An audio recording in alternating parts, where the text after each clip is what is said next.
पूरे मामले को लेकर जो मास्टरमाइंड है वो सोनम रघुवंशी बताई जा रही है, क्योंकि सोनम रघुवंशी ने ही शिलांग जाने को लेकर जो है तमाम तरह के रिजर्वेशन और टिकट करने का काम किया था, और इसके साथ उसके कई जो साथी हैं उन्होंने साथ देने का काम किया था। इसमें अब तक जो है 3 आरोपियों को पुलिस गिरफ्तार कर चुकी है। आकाश, आनंद और विक्की, ये 3 आरोपी इसमें हिरासत में आ चुके हैं। बताया जा रहा है कि एक आरोपी जो है ललितपुर का रहने वाला है, 2 इंदौर के रहने वाले हैं, और ललितपुर वाला जो आरोपी है वो बताया जा रहा है कि वो सुपारी लेकर मर्डर करने का काम करता है, और उसी को सुपारी जो है राजा रघुवंशी के मर्डर को लेकर दी गई थी। तो क्या सोनम रघुवंशी ने ये सुपारी दी थी? अब इस कहानी में एक और किरदार को जान लीजिए। सोनम रघुवंशी का अफेयर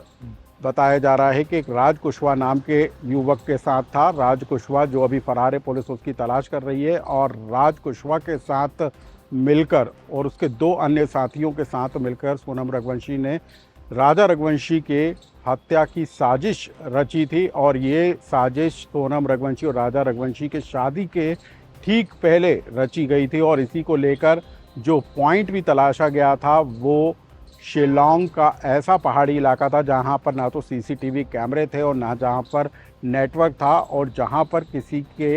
हत्या के बाद बॉडी को फेंक देने से उसका बॉडी को भी तलाशना बेहद मुश्किल हो जाता है। तो ऐसी जगह को चुना गया था, और इसको लेकर पहले से ही प्लानिंग कर ली गई थी। और बताया यही जा रहा है कि सोनम रघुवंशी ने अपने प्रेमी राज कुशवाहा के साथ मिलकर ये पूरी साजिश रची थी, और इसके बाद इस पूरी घटना को अंजाम दिया गया। जो सूत्र हैं वो बताते हैं कि ये राज कुशवाहा के कहने पर ही सोनम रघुवंशी ने इस तरीके की स्क्रिप्ट लिखने का काम किया था कि वो पहले राजा रघुवंशी के साथ शादी करेगी और उसके बाद हनीमून का प्लान बनाएगी, और वहाँ पर जाकर इस पूरी वारदात को अंजाम दिया जाएगा। अब इसके पीछे का मकसद क्या सिर्फ राजा रघुवंशी की प्रॉपर्टी में हिस्सा लेना था, या इसके पीछे कोई अन्य वजह थी? ये जब पुलिस सोनम रघुवंशी के साथ पूछताछ करेगी और उसी के बाद खुलासा होगा। लेकिन ये अब बिल्कुल तय माना जा रहा है कि सोनम रघुवंशी इस पूरे मामले की मास्टर माइंड थी, और उसी ने अपने प्रेमी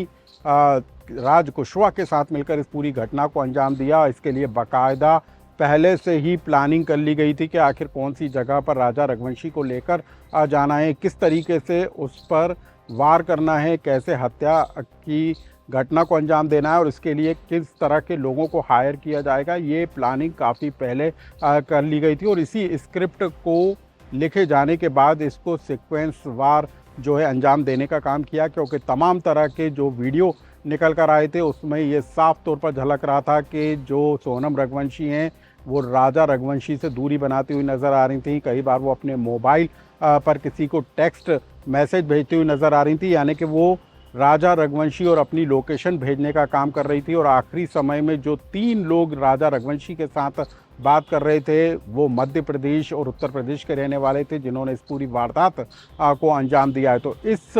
पूरे सीक्वेंस को, इन कड़ियों को जोड़ते जोड़ते पुलिस इस पूरे मामले का खुलासा करने के करीब पहुंची है। लेकिन अब इंतज़ार किया जा रहा है सोनम रघुवंशी के बयान का, कि वो पुलिस के सवालों का जवाब किस तरीके से देती है, और उसके बाद इस पूरी बड़ी वारदात का खुलासा होगा जिस पर पूरे देश की नज़रें लगी हुई थी कि आखिर सोनम रघुवंशी कहाँ गई, राजा रघुवंशी कहाँ गया। लेकिन अब जबकि राजा रघुवंशी का शव मिल चुका है, उसका अंतिम संस्कार हो चुका है, और अब जबकि सोनम रघुवंशी मिल चुकी है और 3 लोग पुलिस की हिरासत में आ चुके हैं, तो ऐसे में अब सिर्फ सोनम के रघुवंशी का से पूछे जाने वाले सवाल और उनके जवाब का इंतज़ार है, जिसके बाद पूरी तस्वीर एकदम साफ हो जाएगी। इस खबर से जुड़ा कोई सुझाव या कमेंट्स हो तो हमें कमेंट्स बॉक्स में लिखकर ज़रूर बताएं।